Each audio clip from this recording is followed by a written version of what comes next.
Have you ever wondered what it would be like to live without a single modern convenience? No smartphone, no grocery store, no comfortable bed, and no way to call for help if something goes wrong. For our ancestors, this was not a camping trip, it was just Tuesday. Today we are going to travel back in time to explore the daily life of cavemen and discover what they actually did all day. It was not just about hunting mammoths and drawing on cave walls. Their lives were more complex, more difficult, and surprisingly more human than you might expect. So get comfortable, dim the lights, and prepare to journey back to a world where survival was the only goal and every single day was a battle against hunger, weather, and the unknown. If you love history and stories that bring the past to life, then please take a moment to like this video and subscribe to A Little Too Historical. Your support helps us continue exploring the fascinating corners of history that you will not find anywhere else. Now let us begin our journey into the Stone Age.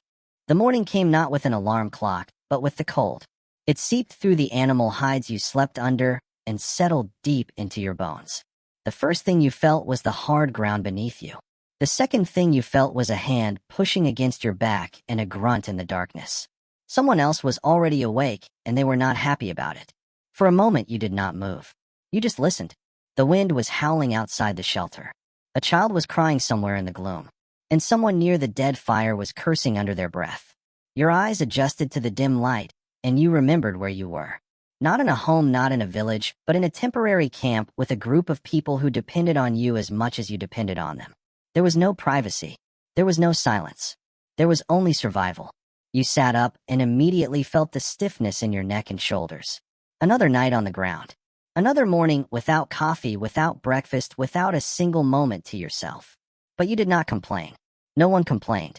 Complaining was a luxury for people who had time to waste. You looked around the shelter and saw the shapes of others stirring. A woman was already braiding her hair with her fingers.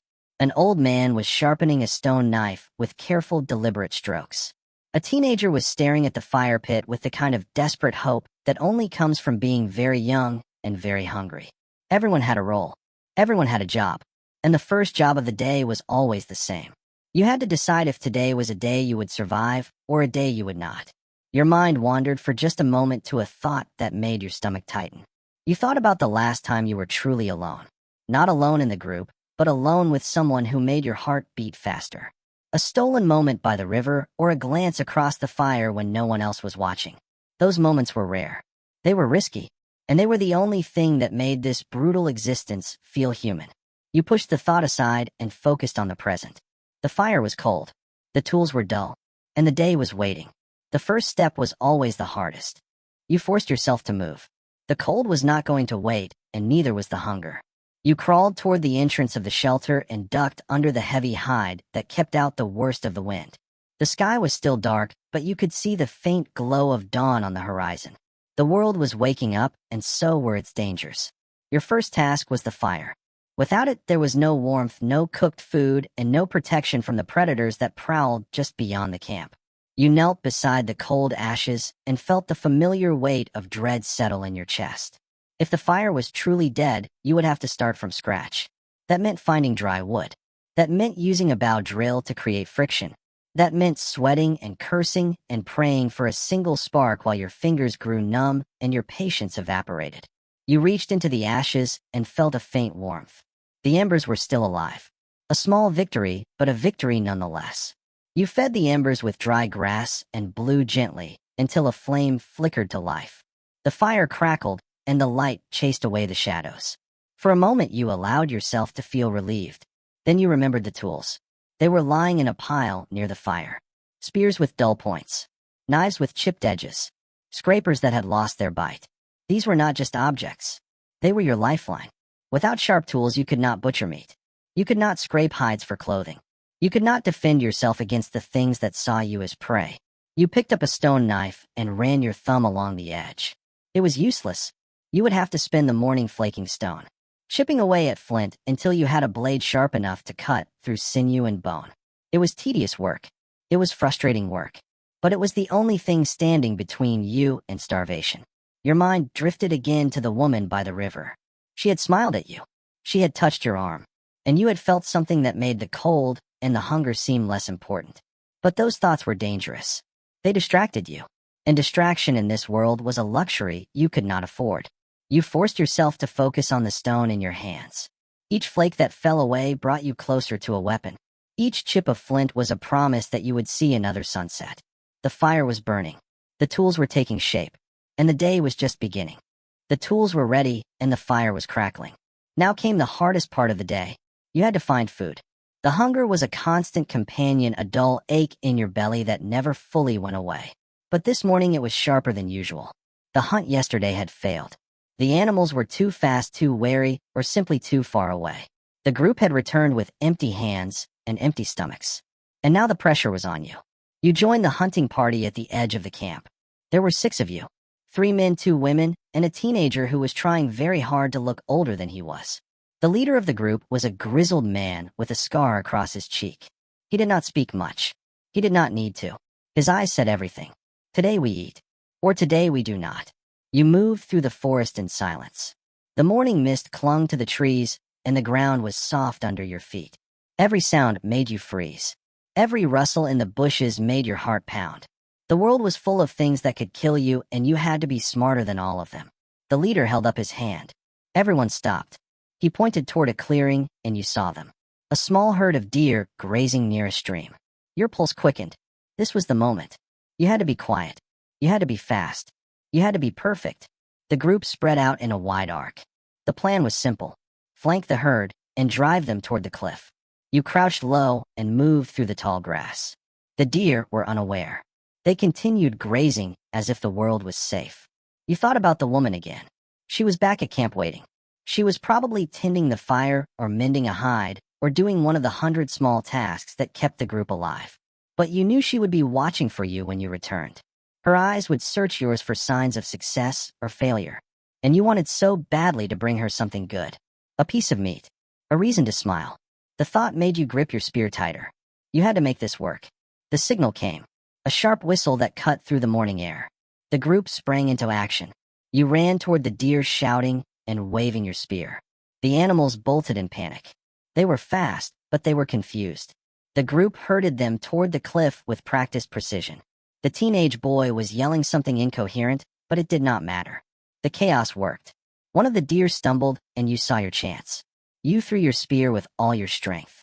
It sailed through the air and struck the animal in the flank. The deer collapsed. The group rushed forward, and the kill was quick. You stood over the body, breathing hard. The hunger was still there, but now there was hope. Tonight you would eat. Tonight there would be warmth and laughter and the quiet satisfaction of a day well spent. And maybe, just maybe, she would sit a little closer to you by the fire. The deer was dead, and the work had just begun. You could not afford to celebrate. The meat would spoil quickly in the afternoon heat, so you had to move fast. The group worked together with practiced efficiency.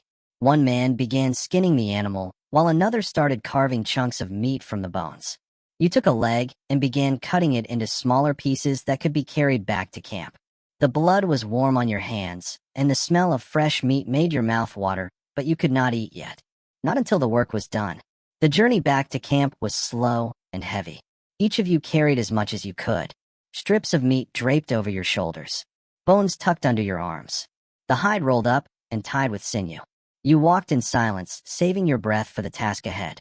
The sun was climbing higher, and the heat was becoming oppressive. Sweat dripped down your face and mixed with the blood on your hands. But you did not stop. You could not stop. You reached camp as the shadows were beginning to grow long. The fire was still burning, and the smell of smoke was comforting. You dropped your load near the fire and collapsed onto the ground. Your arms were aching. Your back was sore. But you had done it. You had brought food back to the group. The others were already gathering around. The women were building racks to dry the meat. The children were watching with wide eyes. And she was there. She was standing at the edge of the firelight, and she was looking at you.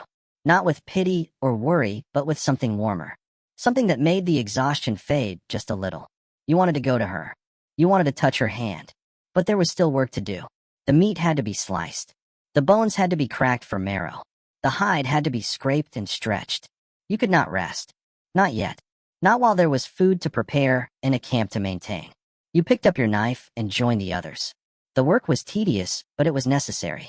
Without it, the meat would rot, and the hide would stiffen, and the morning would bring more hunger. You worked until the fire burned low and the stars began to appear. The meat was drying. The bones were cracked. The hide was stretched and pegged to the ground. The camp was secure. And now for the first time all day, you could finally rest. You sat down by the fire and felt the warmth seep into your tired muscles. The hunger was gone. The danger had passed. And for this moment, at least you were safe. But there was a new tension in the air. An unspoken question that had been hovering between you all day. The silence was heavy, and it was calling your name. The fire crackled, and the night pressed in around you. The camp was finally quiet. The children had been fed, and were now sleeping in a pile of furs near the fire. The older members of the group were dozing, sitting upright with their chins resting on their chests. The meat was drying on the racks, and the bones were cracked, and the work was done. But you could not sleep. You were too aware of her. She was sitting across the fire, her face half illuminated by the flames. Her hair was loose. Her hands were resting in her lap. And she was looking at you with those dark eyes that made your pulse quicken. You tried to think of something to say, something clever, something that would make her smile. But the words would not come. So you did the only thing that made sense. You moved closer. The fire was between you, but the gap was narrow. You could feel the heat on your face. You could hear the soft rhythm of her breathing. She did not pull away. She did not look down. She simply watched you with a curiosity that felt both dangerous and inviting. You reached into the pouch at your waist and pulled out a small piece of dried meat. It was the best piece, the tenderest piece. You had saved it for her. You held it out, and she took it from your hand. Her fingers brushed against yours, and the touch was electric. You felt it all the way down your spine. She smiled, a slow, knowing smile that said more than words ever could. You had known her for years. You had grown up together in this small band of survivors. You had watched her laugh and cry and struggle just like everyone else. But tonight she felt different. Tonight she felt like something you could lose. And the thought terrified you. The group began to stir. Someone coughed. A child whimpered in their sleep. The moment was broken. She pulled her hand back and looked away. But her smile lingered. You sat together in the silence, listening to the wind and the fire and the distant howl of a wolf. The world was dangerous. The world was cold. But at this moment, none of that mattered. She was here. You were here. And for tonight, that was enough. The night stretched on, and the fire burned low. The stars turned overhead, and the earth grew quiet. You did not speak. You did not need to. The warmth of the fire and the weight of her presence were all you needed. And when the morning came, you would face it together. The fire had burned down to embers, and the world was finally still. The hunting was done. The food was stored. The camp was secure. And now the only thing left was to surrender to the darkness. You lay back on your bed of furs and stared up at the roof of the shelter. The smoke hole was a small window to the stars, and they were scattered across the sky like a promise you could not quite understand. Your body ached. Every muscle in your shoulders and back screamed with exhaustion. Your hands were raw from scraping hides and shaping stone. But there was a strange peace in the pain. It was the peace of a day well spent, of a life that demanded everything and gave back just enough to keep you going. You could hear her breathing nearby. She had settled in a few feet away, her own bed of furs spread close to yours. The firelight cast long shadows across her face, and you watched her for a moment. Her eyes were closed. Her lips were slightly parted. And she looked so vulnerable, so fragile that it made your chest tighten. You reached out and touched her hand. She did not pull away. She turned her palm up and laced her fingers with yours. The touch was warm. It was grounding. It was everything you had been fighting for all day long. The hunt, the work, the fear. It all melted away in that single moment. You could hear the others settling in for the night. A man was snoring near the entrance. A woman was humming a soft tune to a restless child. The sounds of the camp were familiar and comforting. They were the sounds of life, of community, of a tribe that had survived another day against impossible odds. You thought about tomorrow. There would be more hunting, more gathering, more danger. But tonight you let it all go. You focused on the warmth of her hand, on the steady rhythm of her breathing, on the fire that was still glowing softly in the darkness. The night was cold and the world was vast and unforgiving. But you were not alone. You had her. You had the tribe. And you had the fire that would burn until dawn and keep the nightmares at bay. Sleep began to pull you under. Your eyelids grew heavy and your thoughts grew hazy. The stars blurred above you and the sounds of the camp faded into a quiet hum. You held onto her hand and let yourself drift. Tomorrow would come soon enough. Tomorrow there would be more work and more worry and more fear. But tonight was yours. Tonight you had earned the right to rest. Tonight you were safe. Tonight you were home. And as the darkness closed in and the fire whispered its last secrets, you felt something you had not felt in a long time. You felt hope.